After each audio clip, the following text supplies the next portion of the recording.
আসসালামু আলাইকুম। আমি নাফিমা নবরিয়া, পঞ্চম শ্রেণীর গ্রিন একাডেমি স্কুলের একজন ছাত্র। আমি যে প্রজেক্টটা বানিয়েছি এটা হলো সায়েন্স ক্লাসের প্রজেক্ট।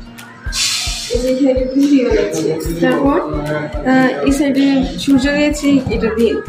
সূর্যের আলোটা এই সাইডে পড়ার কারণে এখানে দিন হয়েছে, আর এদিকে সূর্যের আলোটা পড়ছে না, সেজন্য এখানে রাত হয়েছে। দিনে অবশ্যই সূর্য মেঘ থাকবে, এই জন্য এখানে মেঘ দিয়েছি। এখানে দিন, এই জন্য এখানে অবশ্যই আলো থাকবে না। এখানে আলোকিত থাকবে, এই জন্য এখানে আমি আকাশে আলো দিয়েছি, দিয়েছি। আর রাত্রে অন্ধকার থাকবে, আর রাত্রে অবশ্যই তারা দেখা যাবে, সেজন্য আমি এখানে তারা দিয়েছি, চাঁদ দিয়েছি। আর দিন রাত হয় অন্ধকারের জন্য। আসসালামু আলাইকুম, আমি আদিবা। আমি গ্রিন একাডেমিয়ার পঞ্চম শ্রেণীর একজন ছাত্রী।